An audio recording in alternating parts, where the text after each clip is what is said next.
madaxweynaha dowladda deegaanka Soomaalida Musdafa Cagjar oo qaatay qorshe halisa iyo ciidamo tiradoodu ay gaadhayso 7,000 askari oo ka tirsan ciidamada New Booliska oo loo daadguraynayo furimaha hore ee dagaalka ee waqooyiga dalka Itoobiya waxaana la sheegay ciidamada New Booliska in inta badan la geyn doono deegaanada Axmarada iyo Canfarta iyagoo halkaasi difaac ka gali doono lana gali doono dagaalka Tigreega lagula jiro ee halkaasi ka socda maalmihii ugu dambeysayba waxaa soo shacbaxayay tabashooyin iyo sidoo kale qalalaasa siyaasadeed oo ka taagan magaalada Jigjiga kuwaasi oo ay sameynayaan siyaasiyiinta ka aragti duwan madaxweyne Cagjar iyo dhinaca kale odayaasha dhaqanka ee magaalada Jigjiga oo shirar kala duwan ku qabanayay magaaladaasi isla markaana cabashooyin waaweyn ka muujinayay madaxweyne Musdafa Cagjar dhinaca kale waxaa soo baxayay saraakiil sarsare oo ayagana ka aragti duwan madaxweyne Musdafa Cagjar kuwaasi oo ayagana si weyn uga hor imaaday ciidamada loo daadguraynayo furimaha hore ee dagaalka isla markaana dagaalka ka galaya deegaanada Canfarta iyo Axmarada oo la ogsoon yahay sanadihii ugu dambeeyayba dhinaca Canfarta inay weeraro iyo xasuuq ba'an ay ku hayeen galbeedka gobolka City shacabka dowladda deegaanka Soomaalida ee halkaasi ku sugan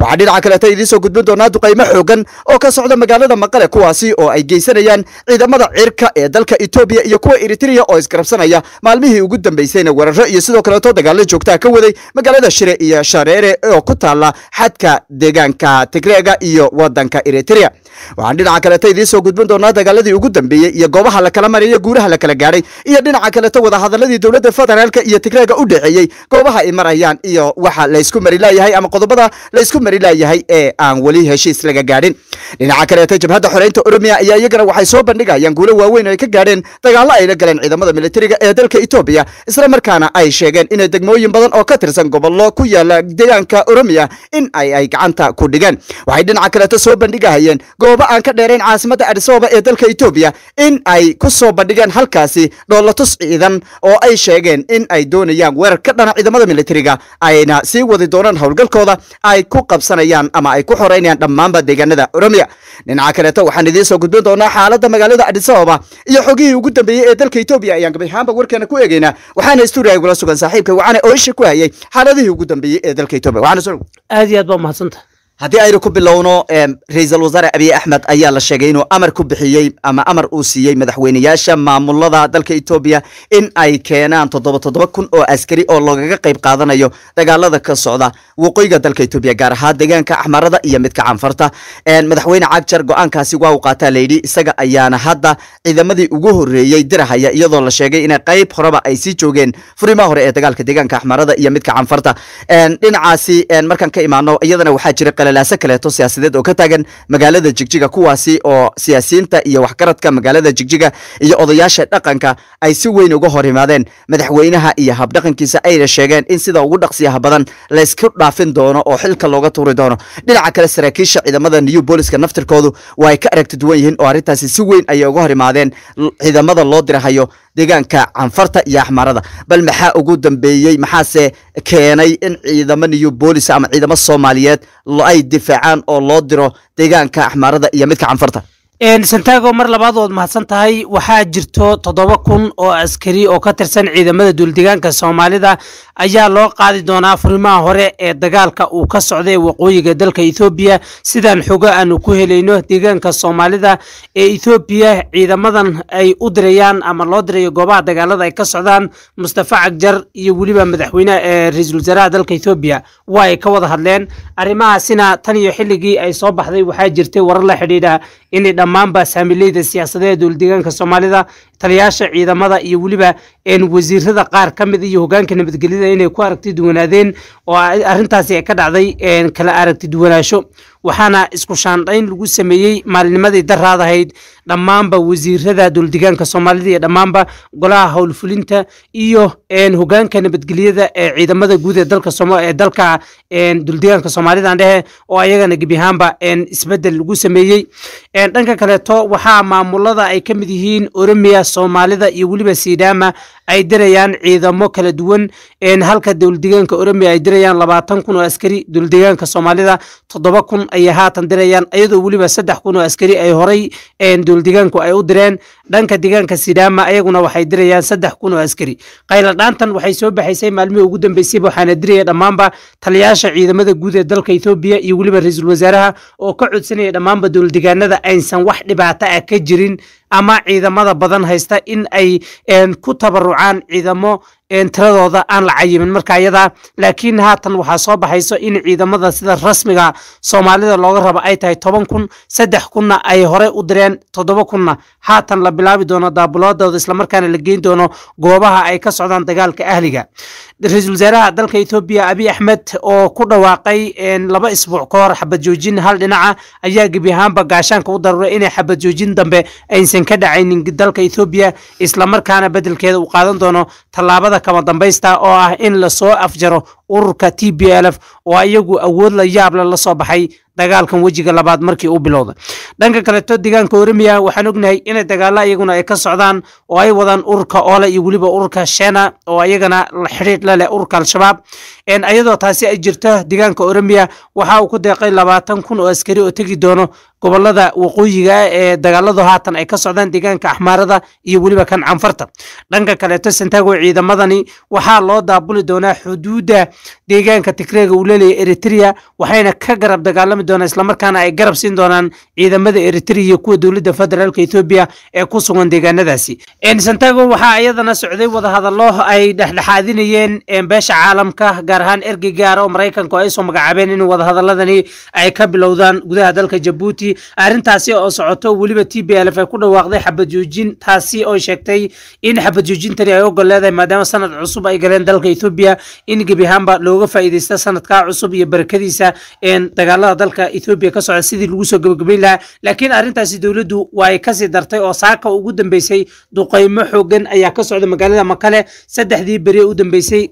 aad ayay u socdeen duqeymaha loo geysanayo deegaanka Tigreega gaar ahaan magaalada Makale Shareere iyo waliba magaalooyin kale oo ay ka mid tahay Almaata marka arrimahaasi oo dhan oo jiro haddana dawladdu waxay qaadatay arrin adag oo ah in wada hadalladu ay noqdaan kuwo la rabo in wadamada reer galbeedka lagu baarjilicsado isla markaana laga dhigo in Itoobiya wada hadallo ay diyaar u tahay oo TPLF ay yihiin kuwa iyagu mar walba duulaanka wado arrimahaasi oo jiro ayaa haddana waxaad moodaa in ay xaaladdu ay tahay mid sii adkaanayso marba marka dambaysa waagaag taliyaha guud ee ciidamada militariga dalka Itoobiya wuxuu sheegay maalmo ka hor in ay jabiyeen dhammaanba xoogagii Tigreega isla markaana ay cagta mariyeen magaalada Maqalana ay u fududahay qabsashadeeda dhinaca kalena Eritrea naftigeeda waxay sheegtay inay muddo kooban ku qabsan doonto caasimadda deegaanka Tigreega ee Eritrea maxay tahay sababta ciidamada New Booliska ee Soomaalida loogu baahday ee loogu dirahayo furimaha hore ee dagaalka mar haddii ciidamada militariga ay sheegeen in gabi ahaanba ay jabiyeen Tigreegi oo Maqalaba ay qabsan rabaan Santiago horta arintan mid walba midka kale ayuu rabaa inuu saxaafadda iyo bumbuuninta arrimaha ka jira gudaha dalka Itoobiya uu uga horeeyo waxaan ogeyn in Itoobiya tan iyo intii ay bilowdeen wada hadallada in ay ciidamada cirka dalka Itoobiya ay bilaabeen sidii gebi ahaanba ay ku wiiqi lahaayeen awoodda warbaahineed ee ururka TPLF iyo midda waliba ciidan ay ku qabsanayaan deegaanada aadka u tirada badan waxaan ognahay in TPLF gebi ahaanba laga riixay magaalooyin ay ka mid tahay magaalada Sokoto iyo waliba magaalooyin kale oo Kopo ay ka mid tahay oo iyagana ururka TPLF isku dayeen inay qabsadaan laakiin ay ku adkaatay iyo waliba kuwa kale oo gacanta xooga TPLF ku jirto dib looga riixay arrimahaasi markay ciidamada dawladda Itoobiya isku dardarsadeen waxay arkeen inay gebi ahaanba jabiyeen xooga TPLF laakiin arintaasi afayeenka TPLF hadda wuxuu sheegay inay uga gol lahaayeen sidii istiraatiijiyad hor leh ay u soo kordhin lahayn isla markaana gebi ahaanba ay u dhabar jibin lahayn ciidamada dawladda Itoobiya ama ciidamada militariga dalka ay kuwa huwanta oo ayagu magaalooyin loo baneeyay gala waxaan haatan ognahay in magaalada Humeira oo ayada laftirkeeda xuduudda Suudaan iyo dalka Itoobiya kala jahaysa ama yaani xuduudoodaba in ayagana dagaalo xoogan ay ka socdaan isbuuc ugu dambeysayba magaaladaasina gacan ku haynteeda wali ay gacanta ku hayaan ciidamada militariga dalka Itoobiya wali xooga TPLF ay sheegeen in magaaladaasi ay ku howleeyeen sida ay ku qabsan lahaayeen dhanka kale ciidamada dawladdu waxay sheegeen in ay magaalada Makale ka wadaan duqeymo xoogan isla markaana ciidamo kale oo infantryana ay ku sii socdaan sidii gebi ahaanba ay gacanta ugu dhigi lahayn magaalada Makale laakiin arintaasi sida ugu suurtagal doonto dawladda federaalka Itoobiya way adkaan doontaa dhanka kale iyadoo taasi jirto oo ciidamadu ay wadaan loolan ayaa haddana waxaad moodaa in awoodda xooga TPLF ay sii ziyaadayso oo kolba ay qabsanayaan ama isku fidinayaan deegaamo hor leh ayagoo kuwa kalena ka sii baxayo arintaasi ayaa dadka qaar waxay ku sareeyeen in xooga TPLF rabaan inay deegaanka Axmaarada iyo kan Canfarta ay ka dhigaan meelo ay ka geystaan dagaalo ku dhufo ka dhaqaaqa isla markaana maadaama haatan buurihii aadka yani u dhib badnaa ee dagaalka hadduu galo ay adkaanaysa ee xooga TPLF haatan ay gacanta ku hayaan taasi oo iyadana ka dhigi doonto dagaalka mid sii adkaado dhanka kaleeto ciidamada dowladdeegaanka loo baahday waa istiraatiijiyad kaleeto oo ciidamadii militariga dalka Ethiopia waxay noqdeen kuwa qabiil oo ciidanku waxay u goosanayaan raxan isla markaana mid walba wuxuu u galiyaa qoomiyadiisa isla markaana oo uu raba inuu xoojiyo oo uu siiyo xogaha ciidanka iyo meelaha lagu duulaanka lagu yahay waxaan ognahay dhammaanba ciidamadii Tigreega militariga dalka Ethiopia ku jiray inay haatan si toos ah u galeen jabhadda TDF-ta taasi oo ayadana ku tusaysa in gabi ahaanba ciidankii dalka u lahaa ee ku faantamayay haatan aysan gacan ku jirin oo loo baahday ciidamadii dowladdeegaanada ee ayagu difaaca kaga jiray goobahooda وهاجاك وعنا وده هذا الذي دولة فترة الكائية تجريجا ودحية أما تبي ألف ودحية حجين مريان قضبضة اللي سكمر لا يهيسه وقوامه aad iyo aad qodobada inta badan la isku mari leeyahay shuruudaha xooga TPLF ay soo dhigteen waxa weeye in la furo ama dib loo furoba furimihii yani maritaanka ahayd ee loo soo marinayay shixnadaha gargaarka xooga TPLF iyo dhamaanba deegaanka Tigreega in sidoo kale dib loo furo korontada biyaha iyo waliba caafimaadka waxaan ognahay in gabi ahaanba la xiray xarumihii caafimaadka ee deegaanka Tigreega kuwaasi oo loo xiray dawladaan iyo waliba inay dhibaatooyin kala duwan oo musiibooyina ay halkaasi ka dhalatay hay'adaha gargaarka kuwa caafimaadka iyo waliba kuwa iyagu xuquuqul insaanka waxay ka digayaan in deegaanka Tigreega ay ka dhacdo mar kaleeto dhibaatooyin kala duwan isla markaana hadii dawladda Ethiopia ay maritaanka ay furin ama meelaha loo soo marin lahaaba gargaarka deegaanka Tigreega loo furin inay halkaasi musiibooyin horle ay ka dilaaci karto halka dawladda Ethiopia arintaasi gabi ahaanba ay sheegtay inay tahay mid aan marnaba la ogolaanaynin in mar dambe loo furo xooga TPLF iyo deegaanka Tigreega furimaha iyo waliba maritaanada loo marin lahaa dawada caafimaadka iyo waliba cunooyinka sida degdega ay u baahan yihiin deegaanka Tigreega waana qodobada inta badan adkaynaya inay wada hadaladu ay sii socdaan dawladda Ethiopia waxay sheegtay inay gabi ahaanba haatan ku hawlantahay sidii ay u soo gabagabeyn lahayd dagaal ka socda gudaha deegaanka Tigreega axmaarada iyo canfarta ayadoo ciidamadii ugu badnaa halkaasi ku soo daabulayso sheegnay in deegaanka Soomaalida kaliya uu diray 10,000 askari oo 3,000 ay waliba ay ku sugan yihiin haatan furimaha hore ee dagaalka xooga TPLF waxay sheegeen dagaalku inuu haatan uu koow yahay oo way ku soo biireen ciidamadii Soomaalida ee ku sugnaa dalka Eritrea dhankeeda waxay sheegtay in ay haatan ciidamadii kaydka ay u yeedhay oo rabto in gabi ahaanba ay ka qayb qaataan dagaalka ka socdo gudaha xuduudeeda gudahan marka la fiiriyo marka wada hadaladu ma noqon doonaan kuwa sii socon doona isla markaana midho dhala laakiin beesha caalamka iyo wadamada Ethiopia sida tooska uga taageera dhaqaalaha hubka iyo waliba dhanka iskaashiga caalamiga waxay ku cadaadinayaan in gabi ahaanba ogolaato qodobada TPLF ay codsanayso in loo yeelo hadii arintaasi la yeeli waayana dagaalku halkiisa uu ka sii socon doono Tigray afka ayay qayla furteen iyagoo aad uga xun duqaymaha xoogan ee dawladda federaalka iyo sidoo kale Eritrea ay ka geysanayaan magaalooyinka waaweyn ee dalka gobolka Tigreega dhinaca kale waxa iyadana culays weyn ku ah ciidamada dawladdeegaanadu ay keenayaan ee ka qayb qaadanaya dagaalka ka socda waqooyiga dalka Ethiopia dhinaca kale militariga dalka Ethiopia ayaa iyagana ku siisiqaya caasimadda deegaanka Tigreega ee Maqale waxayna sheegeen inay muddo kooban ku qabsan doonaan bayaan wada jira oo soo saareen Eritrea iyo dhinaca dalka Ethiopia waxa lagu sheegay in muddo dhowba lagu qaban doono caasimadda deegaanka Tigreega mas'uuliyiinta ugu sareeya deegaanka Tigreega waxay sheegeen in xabad joojin degdega ay ogol yihiin wada hadaladana la dardargeliyo isla markaana ay diyaar u yihiin in colaadda la soo afjaro oo aysan ku faraxsanayn xabadda dhawaaqeeda gantaalada xoogan duqaymaha istaba jooga iyo dhibaatada ba'an ee lagu hayo shacabka deegaanka Tigreega waxay dhinaca kale sheegeen